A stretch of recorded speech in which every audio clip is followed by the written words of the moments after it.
Enquanto o nosso companheiro se aproveitava da organização mediúnica, vali-me das forças magnéticas que o instrutor me fornecera para fixar a máxima atenção no médium. Quanto mais lhe notava as singularidades do cérebro, mais admirava a luz crescente que a epífase deixava perceber. A glândula minúscula transformara-se em núcleo radiante, e em derredor seus raios formavam um lótus de pétalas sublimes. Examinei atentamente os demais encarnados. Em todos eles a glândula apresentava notas de luminosidade, mas em nenhum brilhava como no intermediário em serviço. Sobre o núcleo, semelhante agora à flor resplandecente, caíam luzes suaves de mais alto, reconhecendo que ali se encontrava em jogo vibrações delicadíssimas, imperceptíveis para mim. Estudar a função da epífise nos meus apagados serviços de médico terrestre, segundo os orientadores clássicos, circunscreviam-se suas atribuições ao controle sexual no período infantil.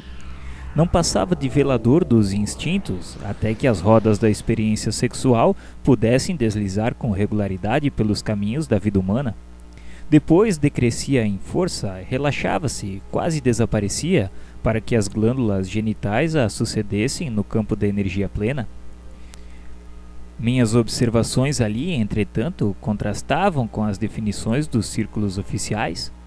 Como o recurso de quem ignora é esperar pelo conhecimento alheio, aguardei Alexandre para elucidar-me, fim do serviço ativo.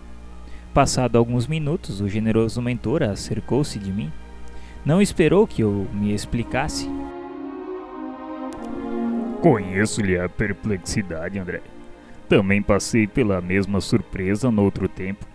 A epífise é agora uma revelação para você. Sem dúvida. Não se trata de órgão morto segundo velhas suposições. É a glândula da vida mental. Ela acorda no organismo do homem na puberdade as forças criadoras e em seguida continua a funcionar como o mais avançado laboratório de elementos psíquicos da criatura terrestre.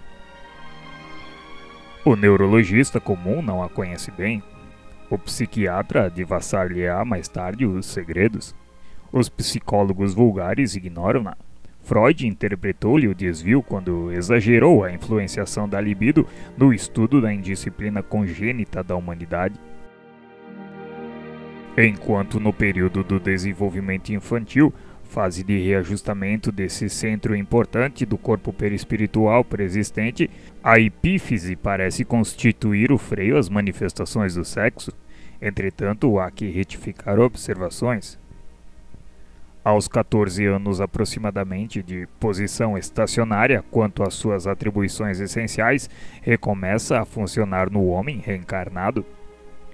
O que representava controle é fonte criadora e válvula de escapamento. A glândula pineal reajusta-se ao concerto orgânico e reabre seus mundos maravilhosos de sensações e impressões na esfera emocional. Entrega-se à criatura a recapitulação da sexualidade.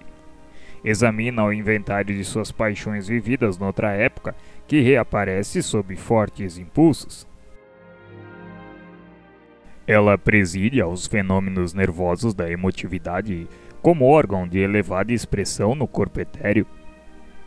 Desata, de certo modo, os laços divinos da natureza, os quais ligam as existências umas às outras na sequência de lutas pelo aprimoramento da alma, e deixa entrever a grandeza das faculdades criadoras que a criatura se acha investida. Deus meu! Tudo isso é surpreendente para mim, Sr. Alexandre. E as glândulas genitais, onde ficam? São demasiadamente mecânicas, André, para guardarem os princípios sutis e quase imponderáveis da geração. acham-se absolutamente controladas pelo potencial magnético de que a epífise é a fonte fundamental. As glândulas genitais segregam os hormônios do sexo, mas a glândula pineal, se me posso exprimir assim, segrega hormônios psíquicos, ou unidades força que vão atuar de maneira positiva nas energias geradoras. Os cromossomos da bolsa seminal não lhe escapam à influenciação absoluta e determinada. No entanto, não estamos examinando problemas de embriologia. Limitemo-nos ao assunto inicial e analisemos a epífise como glândula da vida espiritual do homem.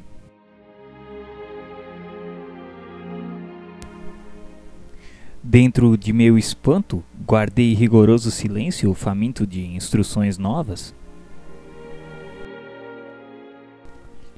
Segregando delicadas energias psíquicas, a glândula pineal conserva a ascendência em todo o sistema endócrino. Ligada à mente através de princípios eletromagnéticos do campo vital que a ciência comum ainda não pode identificar, comanda as forças subconscientes sobre a determinação direta da vontade. As redes nervosas constituem os fios telegráficos para ordens imediatas a todos os departamentos celulares e, sob sua direção, efetuam-se os suprimentos de energias psíquicas a todos os armazéns autônomos dos órgãos. Manancial criador dos mais importantes, suas atribuições são extensas e fundamentais. Na qualidade de controladora do mundo emotivo, sua posição na experiência sexual é básica e absoluta. De modo geral, todos nós, agora ou no pretérito, viciamos esse fogo sagrado de forças criadoras, transformando-o num ímã relaxado entre as sensações inferiores de natureza animal. Quantas existências temos despendido na canalização de nossas possibilidades espirituais para os campos mais baixos do prazer materialista? Lamentavelmente divorciados da lei do uso, abraçamos os desregramentos emocionais.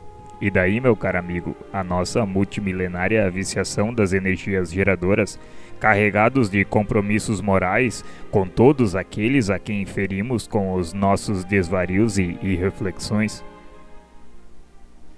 Do lastimável menosprezo a esse potencial sagrado decorrem os dolorosos fenômenos da hereditariedade fisiológica que deveria constituir invariavelmente um quadro de aquisições abençoadas e puras. A perversão do nosso plano mental consciente, em qualquer sentido da evolução, determina a perversão de nosso psiquismo inconsciente, encarregado da execução dos desejos e ordenações mais íntimas na esfera das operações automáticas. A vontade desequilibrada desregula o foco de nossas possibilidades criadoras. Daí procede a necessidade de regras morais para quem de fato se interessa pelas aquisições externas dos domínios do espírito. Renúncia, abnegação, continência sexual e disciplina emotiva não representam meros preceitos de feição religiosa. São providências de teor científico para enriquecimento efetivo da personalidade. Nunca fugiremos à lei cujos artigos e parágrafos do Supremo Legislador abrangem o universo. Ninguém enganará a natureza. Centros vitais desequilibrados obrigarão a alma à permanência nas situações de desequilíbrio. Não adianta alcançar a morte física exibindo gestos e palavras convencionais. Se o homem não cogitou do burilamento próprio, a justiça que rege a vida eterna jamais se inclinou. É certo que os sentimentos profundos do extremo instante do espírito encarnado cooperam decisivamente nas atividades de regeneração além do túmulo, mas não representam a realização precisa.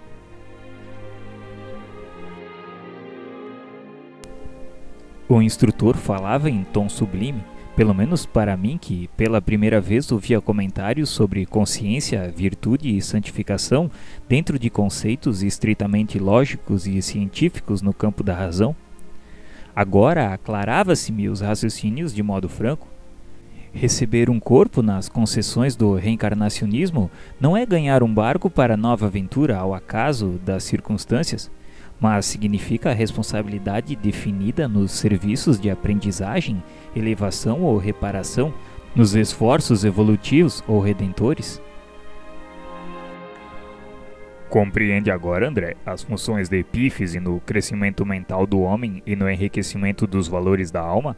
Sim, e estou impressionado. Segregando unidades-força, pode ser comparada à poderosa usina que deve ser aproveitada e controlada no serviço de iluminação, refinamento e benefício da personalidade, e não relaxada em gasto excessivo do suprimento psíquico nas emoções de baixa classe. Refocilar-se no charco das sensações inferiores à maneira dos suínos é retê-la nas correntes tóxicas dos desvarios de natureza animal, e na despesa excessiva de energias sutis, muito dificilmente consegue o homem levantar-se do mergulho terrível nas sombras, mergulho que se prolonga além da morte corporal. Em vista disso, é indispensável cuidar atentamente da economia de forças em todo o serviço honesto de desenvolvimento das faculdades superiores.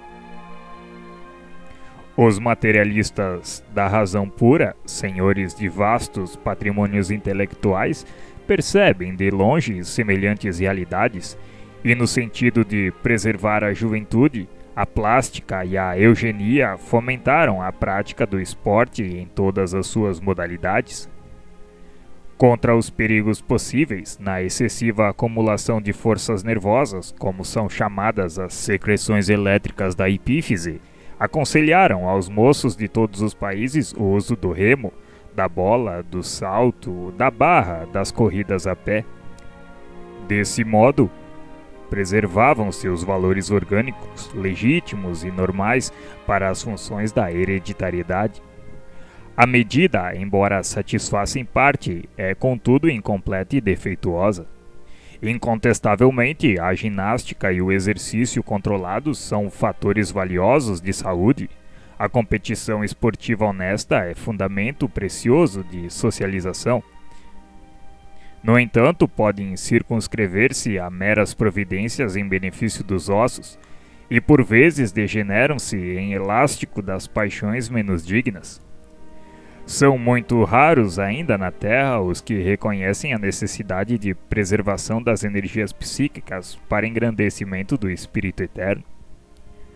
O homem vive esquecido de que Jesus ensinou a virtude como esporte da alma, e nem sempre se recorda de que, no problema do aprimoramento interior, não se trata de retificar a sombra da substância, e sim a substância em si mesma. Eu ouvi-lhe as instruções entre a emotividade e o assombro. Entende agora como é importante renunciar? Percebe a grandeza da lei de elevação pelo sacrifício? A sangria estimula a produção de células vivas na medula óssea. A poda oferece beleza, novidade e abundância nas árvores. O homem que praticar verdadeiramente o bem vive no seio de vibrações construtivas e santificantes da gratidão, da felicidade e da alegria. Não é fazer teoria de esperança, é princípio científico sem cuja aplicação na esfera comum não se liberta a alma descentralizada pela viciação nas zonas mais baixas da natureza. De acordo com as nossas observações, a função da epífise na vida mental é muito importante. Sim, Sr. Alexandre. Compreendo agora a substancialidade de sua influenciação no sexo. E entendo igualmente a dolorosa e longa tragédia sexual da humanidade. Percebo nitidamente o porquê dos dramas que se sucedem ininterruptos, as aflições que parecem nunca chegar ao fim, as ansiedades que esbarram no crime, o cipoal do sofrimento envolvendo lares e corações. E o homem sempre disposto a viciar os centros sagrados de sua personalidade, sempre inclinado a contrair novos débitos, mas dificilmente decidido a retificar ou pagar. Eu compreendo. Mas então não seria mais razoável... Já sei o que deseja indagar, André. Você pergunta se não seria mais interessante encerrar todas as experiências do sexo, sepultar as possibilidades do renascimento carnal. Semelhante indagação, no entanto, é improcedente. Ninguém deve agir contra a lei. O uso respeitável dos patrimônios da vida, a união enobrecedora, a aproximação digna constitui o programa de elevação. É, portanto, indispensável distinguir entre harmonia e desequilíbrio, evitando o estacionamento em desfiladeiros fatais. Dizendo essas últimas palavras, Alexandre calou-se, como o orientador criterioso que deixa ao discípulo o tempo necessário para digerir a lição.